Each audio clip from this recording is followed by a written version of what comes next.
Binili ko para sa anak ko ang kotse ng kanyang pangarap. Pero ayaw pa niya akong pagpasukin. Huwag kang sumakay. Amoy matanda ang damit mo. Tinunaw ko ang insulto, pero isang linggo pagkatapos, tumawag ang mekaniko. Nasira ng anak mo ang kotse. Sinimulan ko ang pagkukumpuni. Pero ang nakita ko sa loob, nanginginig ako. Kailangan mong pumunta rito agad. Tatawagan ko na ang pulis. Mga minamahal na tagapakinig, bago natin buksan ang mahirap na kabanata ng buhay ko, humihingi ako ng kaunting suporta. Kung ang mga kwento tungkol sa lakas ng isang babae at hustisya ay tumatama sa inyong puso, mangyaring mag-subscribe sa channel, pindutin ang like, at isula sa comments kung saang lungsod kayo nakikinig. Mahalaga iyon sa amin. At ngayon, I enjoy ang kwento. Matindi ang hangin ng gabing iyon sa Maynila. Parang tumatagos hanggang buto. Pero ang ginaw na yumakap sa akin ay hindi dahil sa panahon. Nakatayo ako sa bangketa. Nanginginig ang buong katawan ko sa isang manipis na nakakadiri na panginginig. Sa harap ko, kumikinang sa ilalim ng ilaw ng kalye. Nakatayo ang cherry red na SUV. Malaki, mapanganib, at walang kapintasan na bago. Ang pangarap na kotse ng anak ko. Tinitingnan ko itong sasakyan, hindi bilang paraan ng paglalakbay, kundi bilang bantayog ng 10 taon kong pagtitiis sa sarili. Sa bawat linya ng katawan nito, sa kintab ng chrome rims, nakikita ko hindi metal, kundi mga taon ng buhay ko. Sa loob ng 10 taon, hindi ako bumili ng keso na mas mahal pa sa generic brand sa palengke.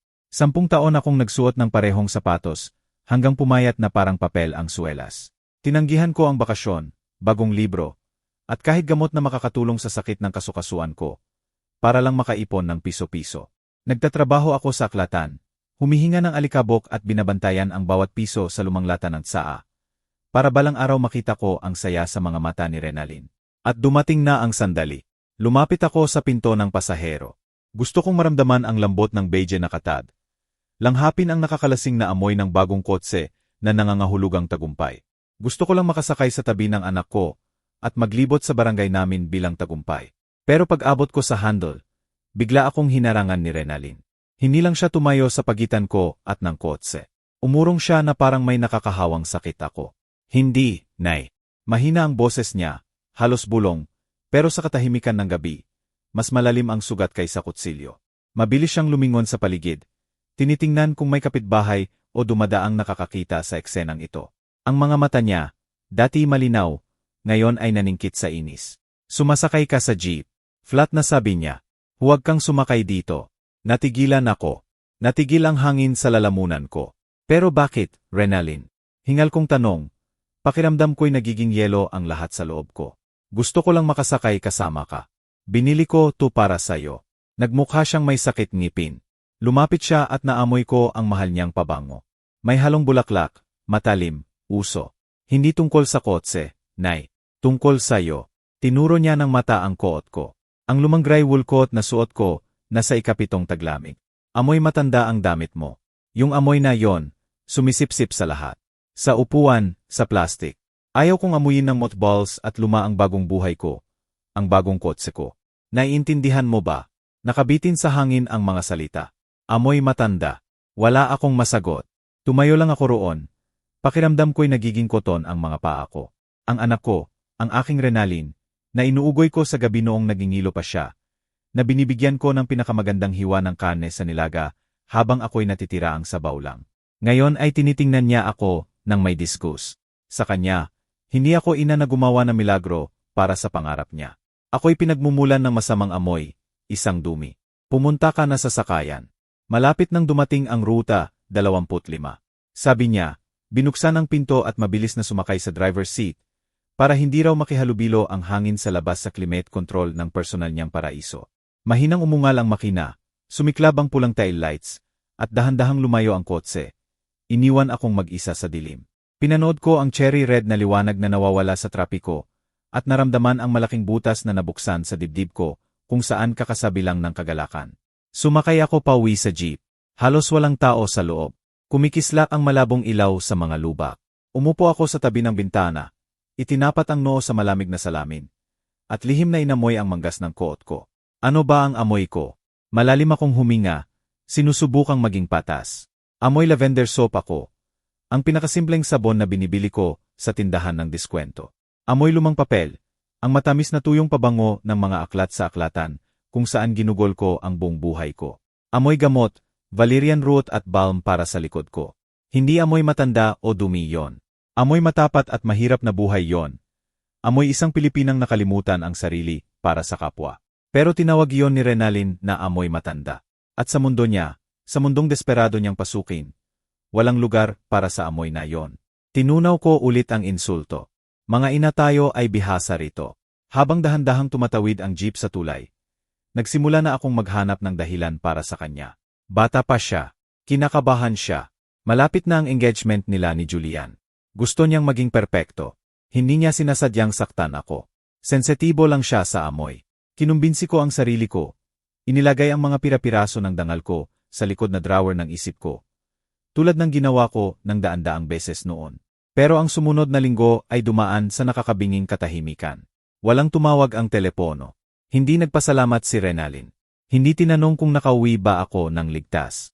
At sa katahimikang iyon ng maliit kong apartment sa gitna ng mga istante ng libro, nagsimula mangyari ang isang kakilakilabot na bagay. Ang insultong nilunok ko ay hindi natunaw. Nagsimula itong magbago. Unay bigat, pagkatapos ay malamig at malinaw na pagkaunawa. Ang aking sakripisyo ay hindi gawa ng pag-ibig sa kanya. Ito'y karapatan niya. Ako'y isang yaman. At ako mismo'y nakakairitang karagdagan sa pitaka na ngayon. Pagkatapos maubos, naging pasanin na lang. 7 araw eksakto. Martes ng gabi. Nakaupo ako sa armchair ko na may hawak na libro ni James Baldwin.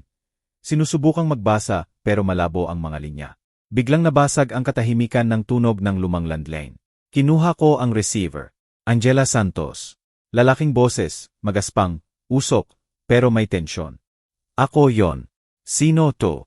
Sebastian Reyes ako. Mekaniko mula sa shop sa labas ng syudad. Tumigil siya at narinig ko ang mabigat niyang paghinga. Ang anak mo, Renalyn Santos. Nasira niya ang kotse. Nag-ikot ang mundo. Nahulog ang libro mula sa tuhod ko. Buhay ba siya? Nasaan siya? Sumigaw ang boses ko. Buhay, walang gasgas, mabilis na sabi ng mekaniko. Pero galit ang tono, hindi gaanong kaginhawahan. Bumangga sa guardrail, nasira ang harap, natakot, at tumakas. Iniwan niya ang kotse sa highway. Dinala ng tow truck dito, 1 oras na ang nakalipas. Nakita ko ang impormasyon mo sa Glovebots sa bill of sale. Salamat sa Diyos. Hininga ko, pinisil ang receiver sa dibdib. Salamat sa Diyos buhay siya. Ako ang magbabayad ng pagkukumpuni, Sebastian. Huwag mo nang tawagan ang pulis. Bata pa siya. Natakot lang. Pakinggan mo ako, Angela, putol niya, at naging matigas na parang bakal ang boses. Tatawagan ko ang pulis, pero hindi dahil sa aksidente. Nagsimula akong buksan ang pinto para suriin ang pinsala. Tinanggal ang panel. Matagal at nakakatakot na katahimikan. Naririnig ko lang ang ugong ng mga wir at malayong kalabog ng mga tool sa kabilang linya. Ano? Ano ang nakita mo? Tanong ko. Nararamdaman ang parehong ginaw mula sa sakayan noong 1 linggo na gumagapang ulit sa gulugod ko. Binaba ni Sebastian ang boses na parang natatakot mapakinggan kahit sa sariling garahe. Hindi lang pinsala sa kotse, Angela. Tungkol sa kung ano ang itinago niya sa loob ng door panel sa ilalim ng soundproofing. Nakakita na ako ng marami sa 30 taon ko. Droga, pera, baril, pero ito. Natigilan siya, naghahanap ng salita. Ang nakita ko, pinapanginig ako. Kailangan mong pumunta rito agad. Personal ito sa'yo. Ibinaba ko ang telepono nang hindi ko man lang tinanong ang eksaktong address. Alam ko ang distrito ng mga garahe kung saan inaayos ang mga ayaw ayusin ng opisyal na dealer. 40 minuto pagkatapos, hinatid ako ng taxi sa gete ng bay 412. Makapal at tapat ang amoy dito. Motor oil, nasunog na goma, malamig na metal. Amoy paggawa yon. Hindi katulad ng steril at walang buhay na hangin na nilalanghap ng anak ko. Bahagyang nabuksan ang pinto. At lumabas ang isang malaking lalaki na may mansa ng grasa sa overalls. Si Sebastian. May mga kulubot ang mukha, itim ang mga kamay sa trabaho. Pero ang mga mata niya ay diretso sa akin na may kakaibang masakit na simpatiya. Hindi siya nagaksaya ng oras sa pagbati. Tumango lang at hinudyat akong pumasok. Sa gitna ng gaahe, sa ilalim ng maliwanag na ilaw, naroon ito. Ang aking cherry red na pagmamalaki. Ngayon ay parang sugatang hayop. Nasira ang front bumper, nabasag ang headlight, bumaluktot ang hood. Pero hindi ako dinala ni Sebastian sa harap. Dinala niya ako sa driver's side door na nadismantla na. Nakahiga sa sahig ang plastic panel. Kita ang metallic na bituka ng makina. Nasira ang lock mount sa impact. Paliwanag niya ng walang emosyon. Pinupunasan ang kamay sa basahan. Inabot ko sa loob para ituwid ang rod at nakita ko to. Tinuro niya ang workbench. Doon, sa gitna ng mga wrench at screwdriver, nakahiga ang makapal na leather briefcase. Balot ito sa gray foam. Malinaw na para hindi gumalaw habang nagmamaneho. Buksan mo, sabi ni Sebastian. Kailangan mong makita ito mismo. Nanginginig ang mga daliri ko nang hawakan ko ang malamig na katat. Nag-click ang lock. Binuhat ko ang takip. Walang pera sa loob. Walang illegal na gamot. May folder na may transparent sleeves. Sa unang pahina, malalaking letra, wedding script, plan, TE Aristocrats. Tinalikod ko ang pahina. May mga larawan, lalaki at babae, paihong matatanda, elegante, may marangal na mukha. Sa ilalim, caption, actor, role of father, retired diplomat, actress, role of mother, pianist. Ano to? Bulong ko. Pakiramdam ko'y lumalayo ang lupa sa paa ko. Bakit kailangan niya ng mga aktor? Tahimik si Sebastian. Tinikman lang niya na mabigat na kamay ang isa pang pahina. At nakita ko, opisyal na papel, tatak ng Vital Records, apelido ko, pangalan ko, Santos, Angela Marie, petsa ng kapanganakan, at petsa ng kamatayan, 3 taon na ang nakalipas. Cause of death, massive ischemic stroke. Naging ganap na tahimik sa garahe. Kahit ang ugong ng transformer sa sulok ay parang nawala. Tinitigan ko ang papel at nag-blur ang mga letra. Naging itim na butas. Namatay ako 3 taon na ang nakalipas habang nag-iipon sa pagkain. Habang naglalakad para makatipid ng dagdag na piso. Habang binibigay ko ang buhay ko patak-patak sa kanya. Patay na pala ako. Opisyal na dokumentado. Pinawi ka niya, sabi ni Sebastian na parang hatol. Para makapag-asawa kay Sterling. Kailangan niya ng aristokratang magulang. Patay na bayani. Hindi buhay na ina na librarian na may maliit na pensyon. Hindi tumulo ang luha. Sa halip, may nag-click sa loob ko at tumigil. Ang ginaw na tumusok sa akin noong 1 linggo ay naging yelo na ngayon. Matigas, matalim, hindi matatagos. Lahat ng lambot, pagpapatawad, walang katapusang dahilan na ginawa ko sa pag-ugali ni Renalyn sa mga nakaraang taon ay nagkolapse sa alikabo. Naalala ko ang tingin niya sa sakayan. Amoy matanda ang damit mo. Ngayon naiintindihan ko, sa kanya, hindi ako amoy matanda. Amoy banta ako sa kasinungalingan niya. Ako'y buhay na pruweba ng pandaraya niya. Isang abala na ebidensya na kailangang itago ng malayo o mas mabuti, burahin ng tuluyan. Inabot ni Sebastian ang telepono sa dingding. Felony 2, MS Santos. Paggawa ng peking dokumento ng gobyerno, pandaraya. Tatawagan ko ang pulis. Hayaan silang bahala sa anak mo. Mas mabilis pa sa isip ang kamay ko na tumakip sa kamay niya. Pinigilan ito sa kalagitnaan ng pag-abot sa receiver. Hindi, sabi ko. Matatag ang boses ko. Kahit sa sarili ko ay nagulat. Walang nanginginig. Nagulat si Sebastian. Pinoprotektahan mo pa rin siya pagkatapos nito. Tumango siya sa death certificate. Hindi. Dahan-dahan akong umiling. Direktang nagtitigan sa mata niya. Hindi ko siya pinoprotektahan. Pinoprotektahan ko ang katotohanan. Kung tatawagan mo ngayon, makakalusot siya. Sasabihin niyang biro lang, prank para sa party, prop. May mga abogado si Julian. May pera. At ako, may papel lang to. Gagawa siyang baliw na matandang hindi nakakaunawa. Kinuha ko ang folder at isinara ito. Parang baril ang tunog ng lock. Kailangan ko ng 24 oras. Bukas gabi ang engagement party. Meeting the parents. Kailangan kong ibalik ng personal ang briefcase na to sa may-ari. Matagal akong tinitigan ni Sebastian. Naniningkit. Nakita niya sa harap niya, hindi lang isang matandang babae na may lumangkot. Nakita niya ang iba. Isang taong bagong ipinanganak sa malamig na garahe sa mga guho ng puso niyang ina. Gusto mong pumunta roon? Tanong niya ng mahina. Sa pamilya Reyes.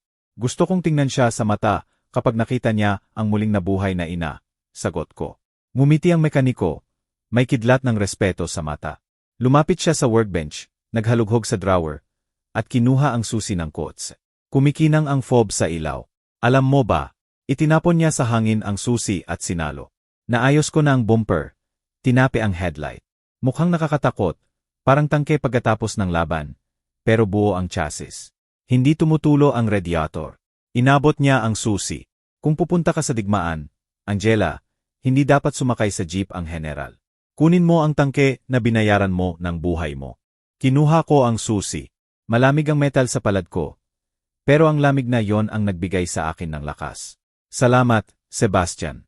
At isa pa, tumango siya sa briefcase. May iba pa sa folder. Ang script ng mga aktor. Basahin mo kapag may oras ka. Lalo na ang role ng ama. Tumango ako, niyakap ang briefcase sa dibdib, at lumakad patungo sa kotse. Naghihintay ang aking tangke. Nasira pero makapangyarihan pa rin, katulad ko. Umupo ako sa likod ng manibela, sa payhong beige, leather, na tinanggihan ako noong 1 linggo. Wala na akong pakialam kung ano ang amoy ko. Ngayon, amoy hustisya ako. Sumagot ang makina sa mababang, malalim na ugong. Inilagay ko sa GR at pinalabas sa gabi patungo sa aking kamatayan at muling pagkabuhay. Pinarko ang kotse sa kapitbahay na bakuran sa pagitan ng 2 lumang delivery truck para hindi mapansin ang nasirang hara. Pag-akyat sa 3rd floor apartment, hindi ko binuksan ang ilaw sa hallway. Kailangan kong masanay sa dilim. Pareho sa apartment at sa kaluluwa ko. Kakaupo ko lang sa armchair, inilagay ang briefcase sa tuhod, nang mag-vibrate ang telepono sa bulsa ng coat ko. Sumikat ang screen, baby girl. Noon, 1 linggo pa lang ang nakalipas. Ang pangalang yon ay nagpapabilis ng tibok ng puso ko sa saya. Ngayon, nanikip ito sa disgust. Pero alam kong kailangan kong sagutin.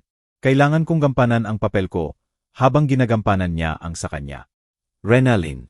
Kamanghamanghang kalmado at malambot ang boses ko. Ang dating ugali ng pagprotekta sa kapayapaan niya ay automatikong gumana. Nay, he. Parang kampanilya ang boses niya. Matamis, mapagmahal, perpektong pek. Sorry at nawala ako. Alam mo namang sira ulo ang trabaho ngayon. Wala talagang oras para itaas ang ulo. Hindi niya binanggit ang aksidente. Walang salita tungkol sa nasirang kotse. Walang tungkol sa pag-iwan nito sa highway. Sigurado siyang nakaupo ang sasakyan sa ilang obscure shop. At ako, ang tangang matandang ina, nakaupo sa bahay at niniting ang medyas, walang hinala. Naiintindihan ko, anak, sagot ko. Tinitingnan ang folder na may death certificate sa harap ko. Mahalaga ang trabaho. Maayos ka ba? Sinusubukan, Nay. Sinusubukan. Theatrical na buntong hininga. Actually, yon nga ang dahilan ng tawag ko. May biglang medical expense. Sumakit ang ipin, kailangang gamutin agad, at hindi covered ng insurance. Madaling dumaloy ang mga kasinungalingan mula sa kanya. Natural na parang tubig. Naisip ko siya ngayon, malamang nakaupo sa trendy cafe. Umiinom ng latte, inaayos ang perpektong makyup, at niloloko ang inang inilibing na niya sa papel. Sinusubukan niyang pigain ang huling katas mula sa multo, bago tuluyang isara ang pinto sa nakaraan. Kawawa naman, simpatiya ko. Siyempre masakit ang ipin. Magkano ba ang kailangan mo? Kung matransfer mo, yung social security check mo na darating bukas, malaking tulong talaga. Isasauli ko lahat. Promise, cross my heart, pagdating ng bonus ko. Alam niya ang schedule ng check. Mas naalala niya ang petsa ng bayad kaysa kaarawan ko. Siyempre, Renalyn, sabi ko, at nanginginig ang boses ko, hindi sa awa, kundi sa pag-aunawa sa lalim ng kanyang sinisism. Pupunta ako sa bangko bukas ng umaga agad. Kumain ka ng mabuti. Siege, ikaw ang pinakamabest, mommy, chirp niya. Sige, kailangan ko ng tumakbo. Huwag kang tumawag mamaya ha. May migraine ako. Matutulog ako ng maaga. Matulog ka ng mahimbing, anak. Click. Hindi niya ako pinayagang tumawag dahil may dress rehearsal siya para sa bagong buhay niya ngayong gabi. Pakiramdam niya ligtas na ligtas siya. Sa mundo niya, ako'y walang pinsalang matandang senil. Isang yaman na magagamit at itatapon. Hindi niya maisip na ang yaman na yon ay nakaupo sa dilim. Hawak ang blueprint ng paggawasak niya. Inilagay ko ang telepono at binuksan ang desk lamp. Bumagsak ang liwanag sa leather briefcase. Sabi ni Sebastian tingnan ang script, lalo na ang role ng ama. Binuksan ko ang folder. Makasinsin at mamahaling papel ang mga pahina. Scene 1, pagbati sa bisita. Ama, alias Alexander E. Kensington, diplomat, reserve na bumabati sa groom. Binabanggit ang mga taon ng serbisyo sa embassy sa Vienna. Marangal ang pag-ugali, bahagyang mayabang. Ina, alias Elizabeth A. Kensington, pinapanatili ang usapan tungkol sa classical music. Nagrereklamo sa modern art. Nakalakip sa ibaba ang profile ng aktor na inaprubahan para sa role ng ama. Itim at puti ang laawan, propesyonal. Lalaki mga 60 anyos na may marangal na uban at pagod na mata. Tinitigan ko ang mukha. Parang pamilyar. Ang malalim na kulubot sa gilid ng labi. Mataas na no. Nakita ko na siya dati. Hindi sa pelikula, hindi sa teatro. Nakita ko siya dito sa aklatan ko. Memorya na sinanay ng mga taon sa katalog ay kusang naglabas ng imahe. 5 taon na ang nakalipas, taglamig, isang lalaki na may shabby coat ang pumupunta tuwing Martes. Nagche-check out siya ng mga librong bihirang binabasa, Memoirs ni Stanislavski, rare editions ng dula. Lagi siyang magalang, pero sa mata niya ay may malalim na lungkot na sumakit sa puso ko. Silas Cruz. Yon ang pangalan niya. Aktor mula sa local drama theater na natanggal noong budget cut. Nawala ang lahat noon, trabaho, kwarto sa boarding house. Pumupunta siya sa aklatan hindi lang para sa libro, kundi para lang makapag-init.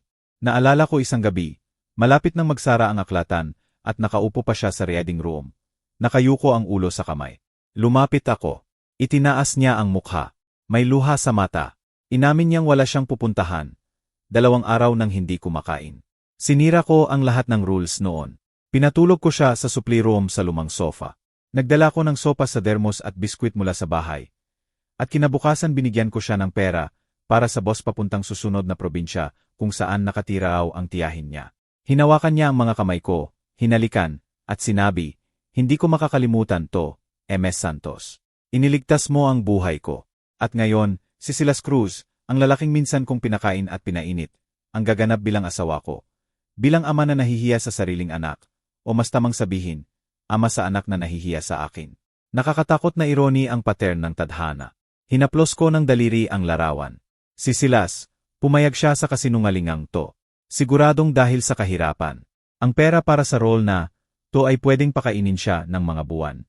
Alam ba niyang kaninong kamatayan ang kumpirmasyon niya sa presensya? Walang tunay na pangalan ko sa script. Puro fictional Kensingtons. Karamihan sa kanya, isa lang itong gig, kakaibang whim ng mayamang dalaga. Pero kilala niya ako. Naalala niya ako. Sigurado ako. Nagsimulang mabuo ang plano sa isip ko. Risky, baliw, pero yon lang ang tanging pagkakataon na hindi lang ma-expose ang kasinungalingan, kundi gawin ito nang matutunan ni Renalyn ang leksyon habang buhay. Isinara ko ang folder. Nawala na ang takot. Malamig na determinasyon na lang ang natira. Bukas gabi sa restaurant, The Gilded Lily. May mangyayaring performance, pero hindi na ako ang direktor, ni hindi rin si Renalyn. Tumayo ako at lumakad sa closet. Itinulak ko ang mga hanger ng pang-araw-araw na damit. Sa pinakamalayong sulok, sa loob ng garment bag, nakasabit ito. Ang aking battle flag, dark green velvet dress, haba hanggang sahig. 30 taon na ito. Tinahi ko para sa jubilee ng asawa ko. Pero ang velvet ay hindi tumatanda kung tunay, katulad ng dangal. Kinuha ko ito, inalog. Mabigat at marangal ang kaluskos ng tela. Bukas, susuotin ko ito. Bukas, pupunta ako sa sarili kong libing para muling mabuhay. Kinabukasan ng gabi, sinalubong ako ng pinong ulan. Pero hindi ko napansin. Nakatayo ako sa harap ng salamin. Binubutons ang huling butons sa cuff ng dark green velvet dress. Perpektong kasya, na para bang tumigil ang oras dito, 30 taon na ang nakalipas. Yumakap ng mahigpit ang tela sa katawan ko. Itinago ang edad at pinatindi ang kustura na kahit 10 taon ng pagtitipid ay hindi maibababa. Hindi ako tumawag ng taxi sa harap ng pinto. Ayaw kong makita ng kapitbahay ako ng ganito. Masyadong dressed up. Masyadong solemn para sa ordinaryong Huwebes. Nilakad ko ang 2 block. Hawak ang clutch bag kung saan hindi salamin at lipstick ang laman, kundi ang death certificate ko. Sa intersection, huminto ako ng sasakyan. Ang driver, batang lalaki, sumipol nang makapasok ako. Pupunta sa teatro, ma'am. Maganda ka. Sa circus, maikli kong sagot. Sa The Gilded Lily. Ang The Gilded Lily ay lugar na ang ordinaryong mortal tulad ko ay pumapasok lang kung nagkamali. Malalaking salamin na pinto, doorman na may uniforme. Malambot na liwanag na tumatapon mula sa bintana patungo sa basang aspaltado. Bumaba ako sa taxi, nagbayad, at huminga ng malalim. Kasabay ng hangin, dumaloy ang aroma ng white diamonds sa baga ko. Marami akong nilagay, hindi pinagkaitan. Mabigat, makapal, maanghang na pabango ng bulaklak at aldehydes. Para kay Renalyn, amoy matanda yon, amoy baol ng lola. Para sa akin ngayong gabi, amoy kapangyarihan, amoy kasaysayan, amoy na imposibleng balewalain. Pinupuno nito ang espasyo, nagdedeklara, nandito ako. Buhay ako. Hinarangan ako ng doorman, tinitingnan ang damit ko. Luma ito, pero walang kapintasan, at naguguluhan siya. May reservation po ba kayo? Tanong niya ng magalang pero pagod. Ako ang koordinator ng special program para sa banquet ng Pamilya Reyes. Hinihintay nila ako. Nahuli ako sa props. Parang mag-expel ang pangalang Reyes. Umurong siya. Binuksan ang mabigat na oak door. Pumasok ako sa lobby. Naputol ang ingay ng syudad. Pinalitan ito ng mahinang piano music at kalampag ng kristal. Alam ko kung saan ang EI room. Minsan ipinagyabang ni Renalyn na nirentahan nila ang Imperial Lounge. Lumagdas ako sa coat-check nang hindi ko tanggalin ang coat, na para bang akin ang lugar, at naglakad sa carpeted corridor. Bahagyang nakabukas ang pinto ng hall.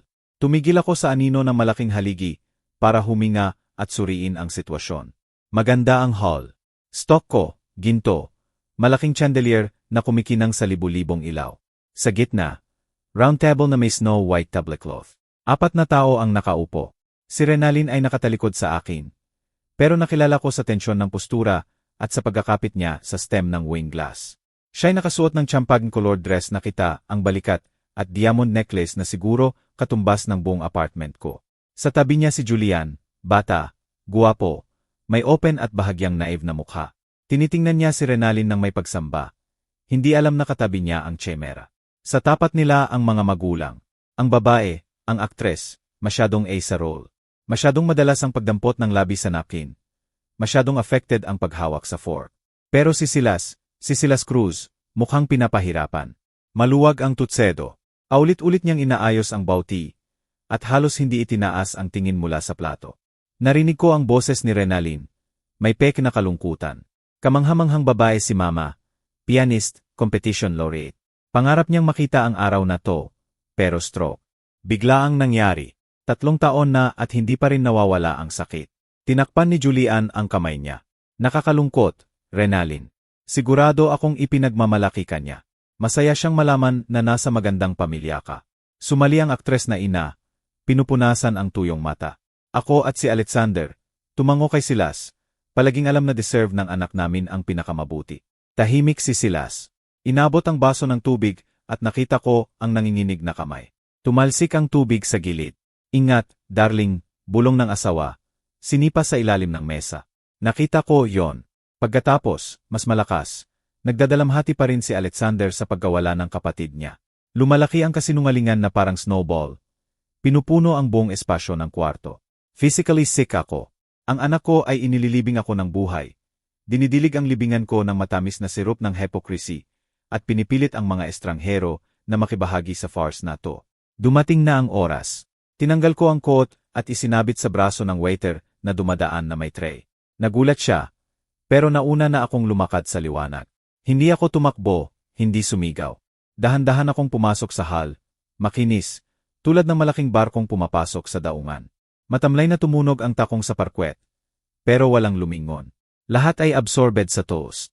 Sa memorya ni Angela Kensington, pahayag ni Julian, itinaas ang baso. Magandang toast, malakas kong sabi. Malinaw na tumalbog ang boses ko sa mataas na kisam. Napabalikwas ang 4 at lumingon. Natigilan si Renalyn. Nagtagilid ang baso sa kamay niya, at tumulo ang patak ng pulang alak sa snow white tablecloth. Kumalat na parang mansa ng dugo. Ang mukha niya, rosas at buhay kanina, agad na naging abo. Bumuka ang bibig sa tahimik na sigaw. Nahulog ni Silas Cruz ang fork. Tumunog ito sa plato, at sa biglaang katahimikan, parang nakakabingi ang tunog. Nakilala niya ako. Nakita ko sa paglaki ng mata, sa pag-upo niyang pabalik sa upuan. Lumapit ako, tumigil mga 2 metro mula sa mesa. Diretso sa ilalim ng liwanag ng chandelier. Sinipsip ng green velvet dress ko ang liwanag. Ginagawa akong madilim na monolith sa gitna ng kanilang makikinang na selebrasyon. Hindi ko tiningnan si Renalyn. Tiningnan ko ang waiter na natigilan sa dingding. Champagne, utos ko sa pantay at may autoridad na tono. Magdala kayo ng baso. Gusto kong uminom sa memorya ni Angela Santos, isang babaeng, kakaiba man, nakatayo ngayon sa harap ninyo. Nauuhaw, pero hindi sa stroke. Naging makapal ang katahimikan na parang pwede nang hiwain ng kutsilyo. Nagpalipat-lipat ng tingin si Julian mula sa akin patungo kay Renalyn. Tapos sa mga magulang. Sino to? Mahinang tanong niya. Pero sa katahimikan, parang kulog ang tanong. Biglang nagising si Renalyn sa stupor. Tumayo siya, natumba ang upuan. Ang banggaan ay nagbreak sa pagkahilo. Ito'y wala, sigaw niya, at wala ng aristocratic tone ang boses. Panik lang ng tindera na nahuli sa pagnanakaw. Julian, huwag kang makinig sa kanya. Ito'y dating yaya ko lang. Dumiretso siya sa akin. Sinusubukang itago ako sa katawan niya mula sa Feyan. Umalis ka na. Bulong niya sa mukha ko. May laway pa. Lumabas ka rito, baliw. Security. Nasaan ang security? Lumilingon siya kay Julian. Nagliliparan ang mata. May dementia siya, darling. Matanda at may sakit. Trabaho niya sa amin noon pa. Naguguluhan na siya sa realidad. Akala niya ina niya ako. Tingnan mo siya. Amoy mothballs. Hindi ako gumalaw, hinayaan siyang mabulunan sa sariling kasinungalingan. Ang amoy ng white diamonds ay pumalibot sa amin. At nakita ko ang pagmukha ni Julian. Hindi sa amoy, kundi sa histerya ng faience. Yaya, tanong niya, nakakunot. Pero sinabi mo, gobernesa mula France ang nagpalaki sa'yo. Pero bago noon, noong bata pa, baliw siya. Julian, tawagan mo ang pulis. Ipahatid siya sa asilom. Dahan-dahan kong inilipat ang tingin kay Silas. Nakaupo siya.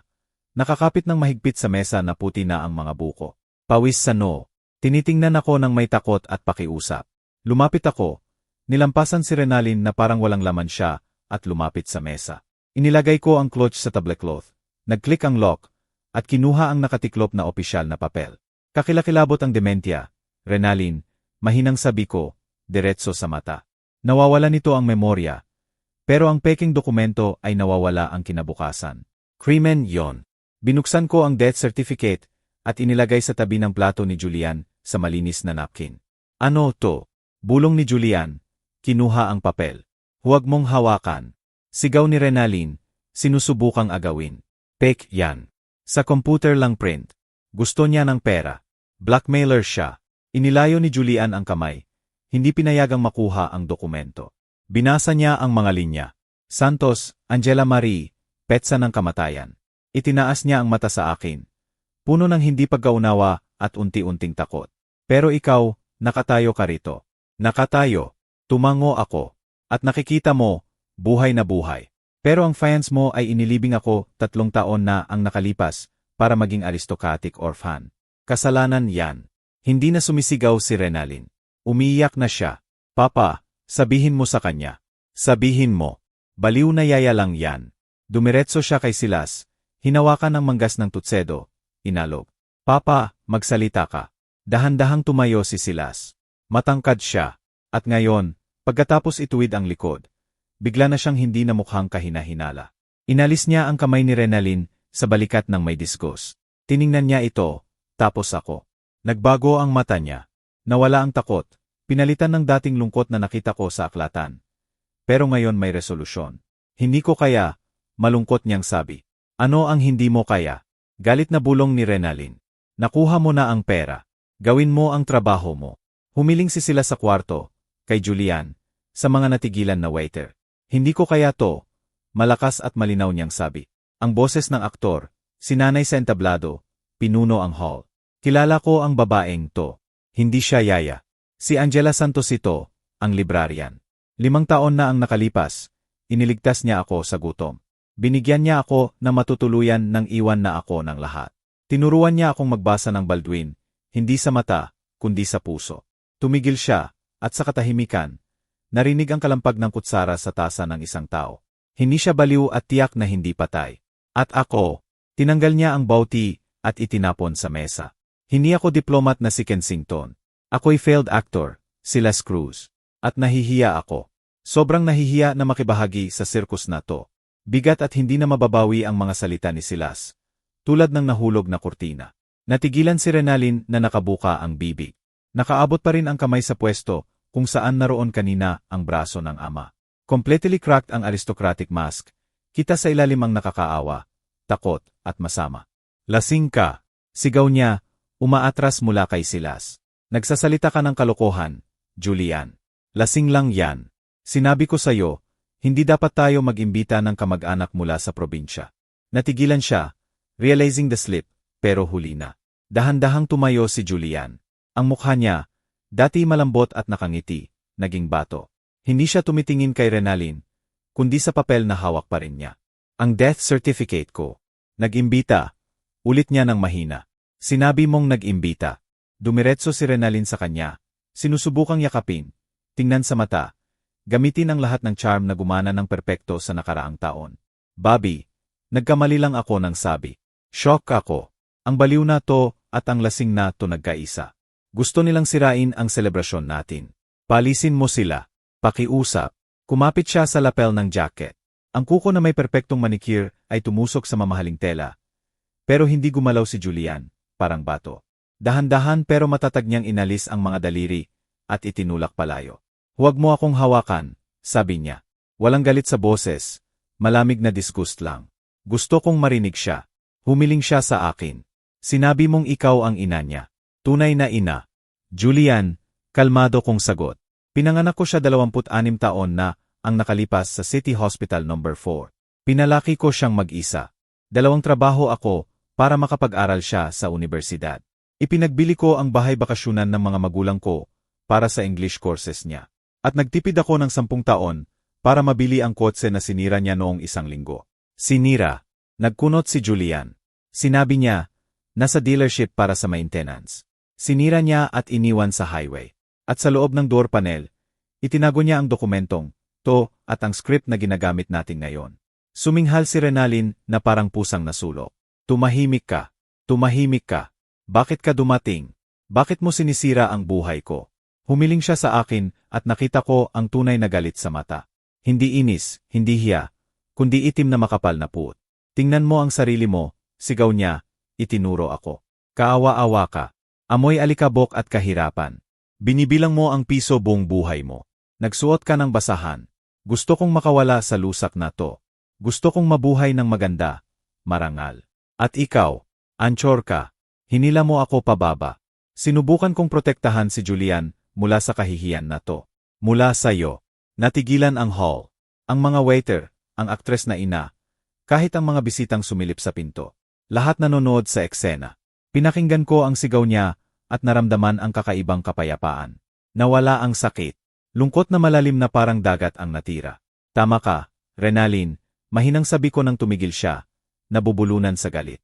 Amoy nga ako. Lumapit ako sa kanya. Napaatras siya pero hindi umurong. Amoy alikabok ng aklatan dahil ang alikabok na yon ang nagbayad ng diploma mo. Amoy murang sabon dahil binili ko ang mahal na shampoo para sa'yo. Amoy gamot na hindi ko ininom para makasuot ka ng seda. Yon ang amoy ng sakripisyo, anak. Amoy ng pag-ibig na nagbibigay ng lahat at hindi humihingi ng kapalit. Humugot ako ng hininga. Ang white diamonds ay umikot sa akin sa makapal na ulap. Nahahalo sa amoy ng mamahaling pagkain at takot ni Renalyn. At ikaw, tiningnan ko siya ng may awa. Amoy French perfume na nagkakahalaga ng 1,000. Pero sa ilalim niyan, amoy bulok ka. Ang bulok ng pagtataksil. Ipinagbili mo ang ina mo para sa status. Naghir ka ng estranghero para maglaro ng pamilya na wala ka dahil kulang sa elite ang tunay mong pamilya. Humiling ako kay Julian.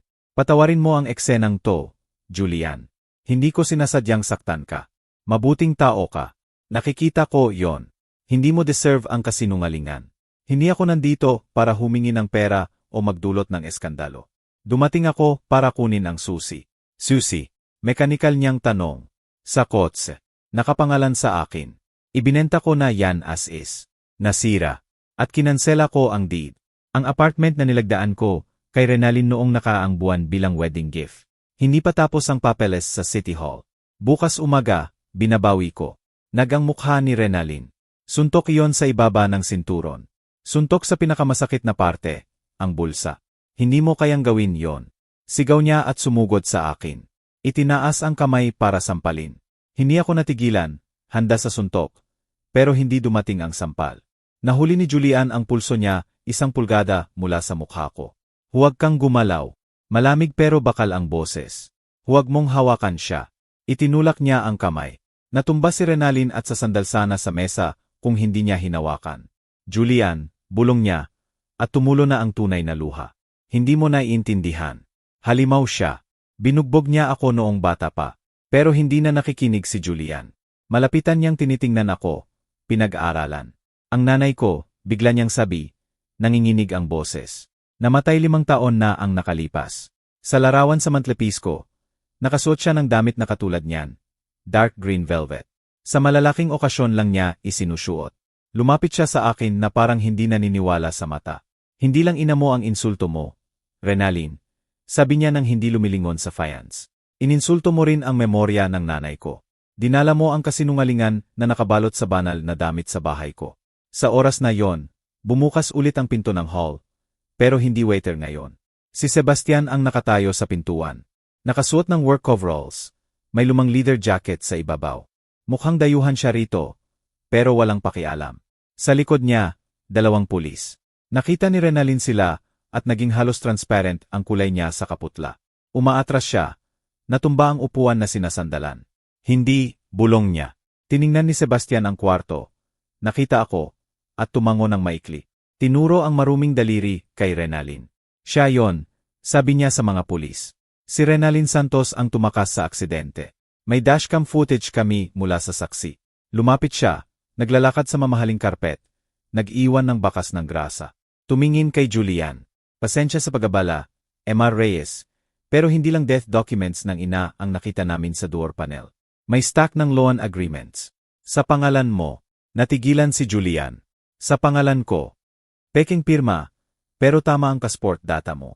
Naglabas siya ng microloans at credit lines gamit ang property mo bilang collateral. Mukhang ang kasal ang magtatakip, pero nagbukas si Sebastian ng kamay. Minadali ng dalaga. Lumapit ang pulis kay Renalyn. Sumandal siya sa dingding. Nagliliparan ang mata, naghahanap ng labasan, pero wala. Ang bitag na ginawa niya, para sa iba, ay sumara sa kanya mismo. Lumuha si Renalyn sa tuhod. Hindi theatrical fall na sinanay sa salamin, kundi tunay na pagbagsak ng hayop. Tumanggi ang mga paa. Tinakpan ang mukha ng kamay at umiyak, tumba-tumba. Hindi totoo yan. Sigaw niya sa hagulgol. Julian, sinungaling sila. Kasalanan niya lahat. Siya ang nagpilit sa akin. Tinanggal ang kamay sa mukha at gumapang patungo kay Julian. Hinawakan ang laylayan ng pantalon. Dumadaloy ang itim na maskara sa pisngi. Ginagawa ang mukha na nakakatakot na maskara. Binugbog niya ako. Sigaw niya, nabubulunan. Ginahasa ako sa buong pagkabata. Kinuha niya ang lahat ng pera. Tumakas ako sa kanya. Natakot ako sa kanya. Ginawa ko ang certificate para hindi niya ako mahanap. Para protektahan tayo. Iligtas mo ako, Julian. Halimaw siya. Sandaling katahimikan sa hall. Makapangyarihang sandata ang luha ng bata at magandang babae. Kahit ang pulis ay nagdalawang isip, nagpapalitan ng tingin. Tumingin si Julian sa kanya, at may kidlat ng duda sa mata. Mapanganibang awa. Kayang magdilim ang isip, kahit sa harap ng halata. Hindi ako gumalaw. Alam kong sasabihin niya to. Last room card niya, para gawing biktima ang berdugo. Tiningnan ko ang lumang Timex sa pulso, sa sira na strap. Tama sa oras, bulong ko. Bumukas ulit ang pinto, at pumasok ang isa pang tao. Hindi pulis o saksi. Bata na lalaki na may salamin, may laptop sa ilalim ng braso. Assistant ni Sebastian na nakita ko sa garahe. Tahimik siyang lumapit sa mesa, binuksan ang laptop, at itinapat ang screen kay Julian. Pasensya, awkward niyang sabi.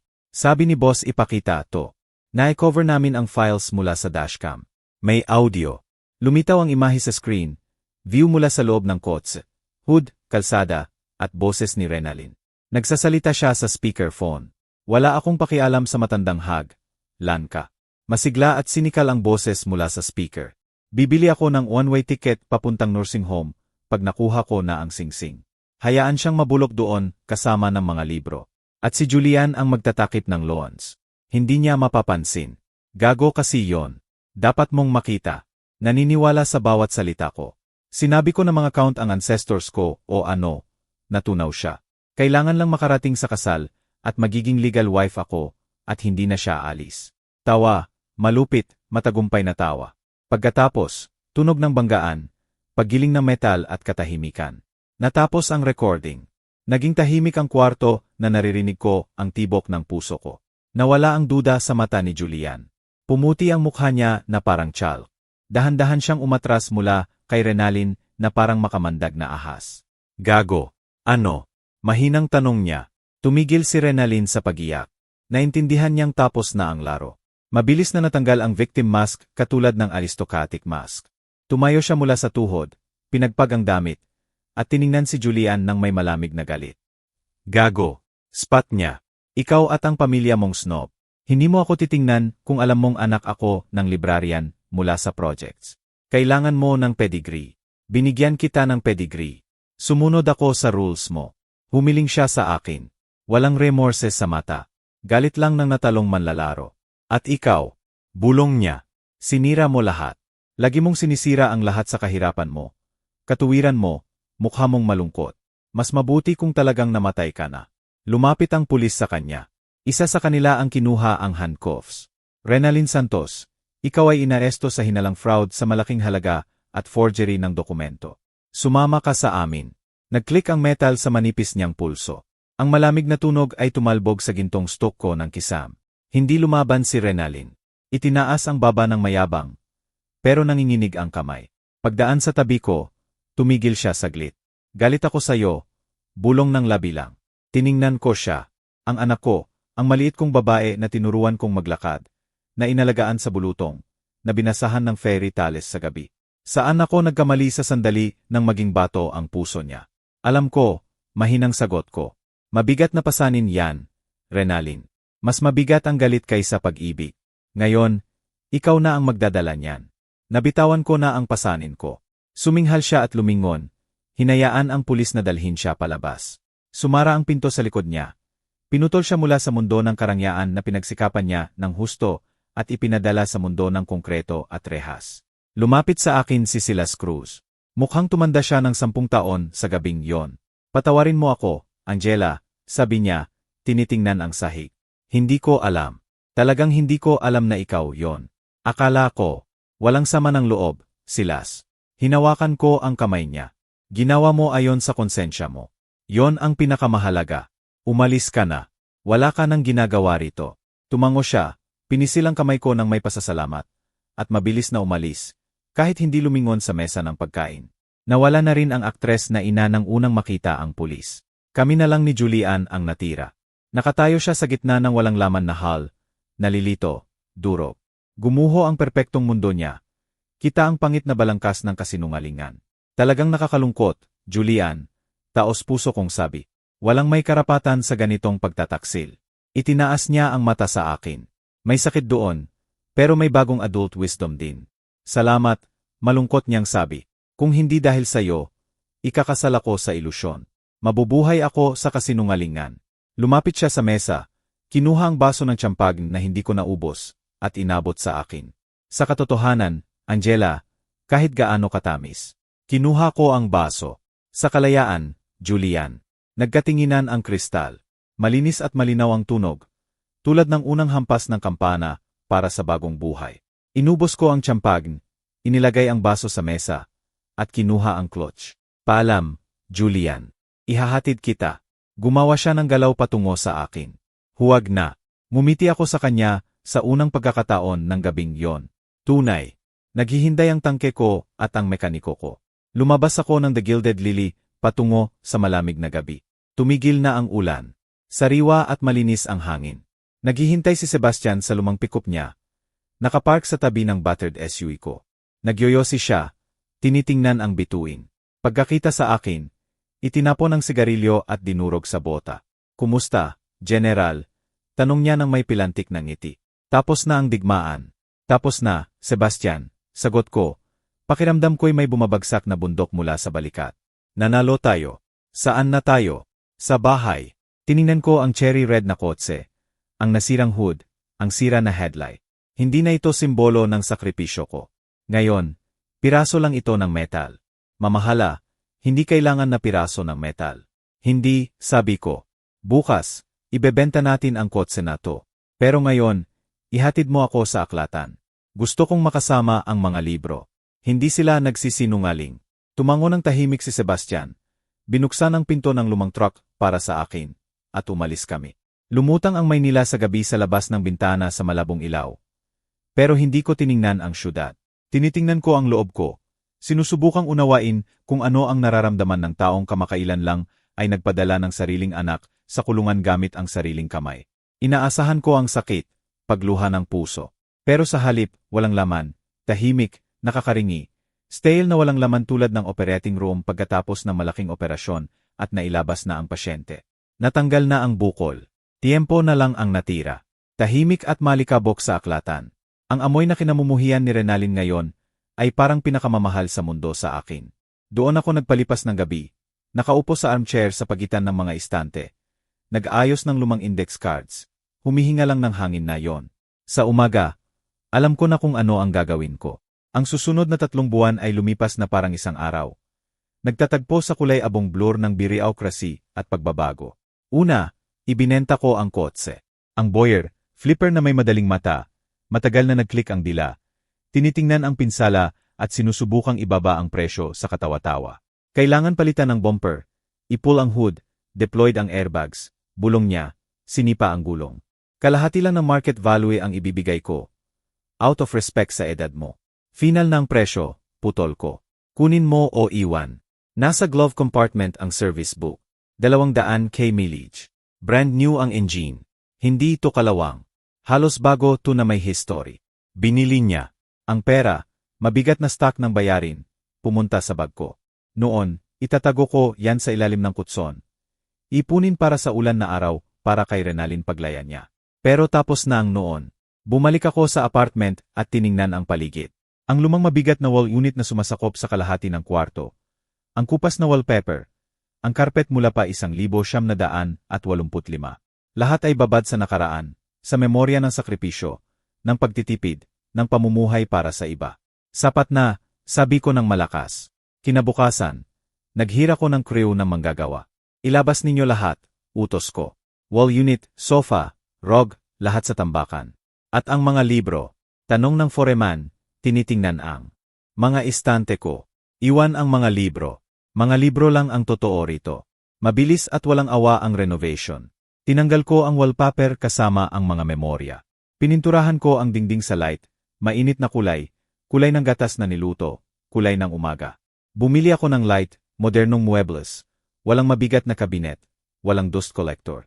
Hangin. Kailangan ko ng hangin. Isang araw, habang pumipili ako ng kurtina, tumawag ang investigator. MS Santos, nailipat na sa korte ang kaso ng anak mo. Binawi ni Julian Reyes ang civil suit para sa loans. Pinatawad niya yata. Pero nananatili ang state charges para sa forgery at fraud. 2 taon sa minimum security facility. Isinasaalang-alang ang confession at walang prior record. Salamat sa pagpapaalam. Tuyo kong sagot. Gusto mo bang dumalaw bago ilipat? Hindi, sabi ko. May abogado siya at may renovation ako. Ibinaba ko. Malupit, posibleng. Pero alam kong kung pupunta ako roon. Kung makikita ko ang mata niya na puno man ng peke na pagsisisi o parehong galit, babalik ako sa dating ako. Magsisimula ulit akong magligtas. At ang pagliligtas ngayon ay nangangahulugang sirain kaming dalawa ng tuluyan. Kailangan niyang lakarin ang landas na yon mag-isa hanggang sa pinakadulo para baka makapag-push off doon. Pagkatapos ng renovation, nagbago ang apartment. Naging maluwang, maliwanag, hindi pamilyar, pero kaaya-aya. Umupo ako sa bagong sofa, umiinom ng tsaa mula sa manipis na porcelain cup. Binili ko ang set na pinangarap ko ng 20 taon. At tiningnan ang natirang pera. Marami, sapat para sa komportableng pagtanda. Gamot, bakasyon sa Boracay taon-taon. Pero naalala ko ang salita ni Renalyn. Amoy matanda ang damit mo. Tumayo ako, lumapit sa salamin. Tinitingnan ako ng 62 anyos na babae. Pagod, pero tuwid ang likod. Inamoy ko ang pulso. Nawala na ang white diamonds. Amoy fresh paint at pag-iisa na lang. Kailangan ko ng bagong amoy, akin. Hindi amoy biktima, hindi amoy ina, hindi amoy librarian, amoy Angela. Binuksan ko ang laptop na natutunan kong gamitin sa mga buwan na yon. Tinulungan ako ni Sebastian na pumili ng simple model. Sa search bar, nagtype ako ng isang salita. Grasse, France, Provence, World Capital of Perfumery. Ang lugar kung saan naging sining ang mga pabango. Nabasa ko tungkol dito sa nobela. Nakita sa larawan at magazine na lihim kong binabalik-balik sa newsstand. Walang pera para bilhin. Pangarap na level ng paglipad sa buwan. Hindi maabot, tanga na pangarap ng bata. Tiningnan ko ang pera. Tiningnan ko ang bagong pasport ko. Kinuha ko lang kung sakali. Bakit hindi? Tanong ko sa katahimikan. Isang linggo pagkatapos, nakatayo ako sa NAI. Nakasuot ako ng bagong sand-colored pantsuit, komportableng loafers, at light scarf. Sa maleta ko, walang lumang sweater o medyas na may tahi. May bagong damit, linen shirt, at wide-brimmed hat. Dumating si Sebastian para ihatid ako. Nakatayo siya, nagpapalit-palit ng paa. Hawak ang maliit na palumpon ng wildflowers. Kumusta, Angela? Inabot niya ang bulaklak. Magsulat ka o tumawag. Kumusta doon sa mga paraiso? Hindi ako pupunta sa Paris, Sebastian. Pupunta ako sa Grace, sa mga bulaklak at oils. Paeho lang yon. Kumaway ang kamay. Bumalik ka lang. May, magiging boring kung wala ka.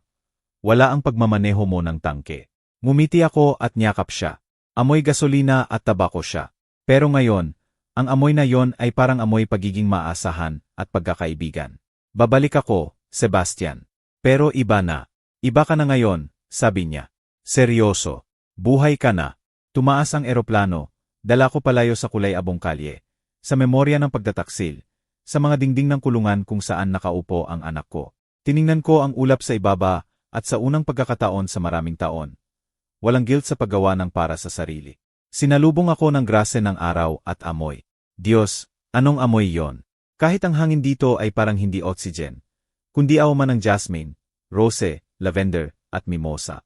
Makikipot na kalye, lumang bahay na may tiled roof, maliit na tindahan na nagbebenta ng sabon at essences. Nagrent ako ng maliit na kwarto sa boarding house mula sa matandang Madam Dupont na nagpapaalala sa dating ako. Makulit, mabait, laging abala. Pero hindi ako nanatili sa kwarto. Nag-enroll ako sa perfume courses sa sikat na Gallimard workshop. Madame, kamanghamanghang ilong mo, sabi sa akin ni Mr. Bertrand, matandang perfumer na may gray mustache na parang brush, sa pangalawang klase. Nakikilala mo ang nuances na hindi naririnig ng mga bata. Naramdaman mo ang kaluluwa ng pabango. Matagal lang akong nabuhay sa mundong kung saan mas nagsasalita ang amoy kaysa salita. Sagot ko. Natuto akong maghalo ng oils. Natuto kung paano nagiging heart note ang top note at pagkatapos ay base. Naghahanap ako ng sariling formula. Ayaw ko ng matamis. Ayaw ko ng floral compote. Gusto ko ng amoy ng kalayaan. Amoy ng hangin na humahampas sa mukha kapag nakatayo sa gilid ng bangin at hindi natatakot mahulog. 3 buwan ang lumipas. Parang malayong panaginip na ang Maynila. Payat ako, nagkatan, magaan ang galaw. Hindi na ako nakayuko. Naglalakad ako sa lavender fields, humihinga ng purple fog, at nararamdaman ang bawat cell ng katawan ko na napupuno ng buhay. At dumating ang araw ng final exam. Kailangan kong i-present ang signature scent ko. Umupo ako sa KF sa plaza, naghihintay ng turn ko. Sa mesa sa harap ko, maliit na dark glass vial. Sa label, sa sarili kong sulat, isang salita lang, rebirth. Sa loob, komplikadong komposisyon. Bitter orange bilang memorya ng insulto. Sisal tulad ng tuyong luha, cedar bilang core na hindi nabali, at manipis, halos hindi napapansin na note ng white tea tulad ng pag-asa para sa bagong umaga. Nilagyan ko ng drop sa pulso. Hininga. Hindi amoy matanda yon. Amoy babaeng nakakaalam ng sariling halaga. Amoy lakas, katahimikan, at walang hanggang dangal. Pinanood ko ang dumadaan, turista, tumatawang estudyante, elegante na pransesa. Bahagi ako ng mundong to. Hindi na ako anino ng anak ko. Ako si Angela. Sa oras na yon, nag-vibrate ang telepono sa mesa. Napaatras ako. Hindi pamilyar na numero sa screen. Mahaba, kakaiba, pero US ang country code. Napalagpas ang tibok ng puso ko. Alam ko kung sino. Collect call mula sa correctional facility. Renalyn. Tinitigan ko ang screen. At parang bumagal ang oras. Umugong ang KF sa paligid ko. Nagkakampan ang tasa. May tumatawa. Pero naririnig ko lang ang persistent vibration. 3 buwan ng katahimikan. At ngayon tumatawag siya. Ano ang sasabihin? Hihingi ba ng pera para sa abogado? O baka naintindihan na niya? Baka gusto niyang mag-sorry?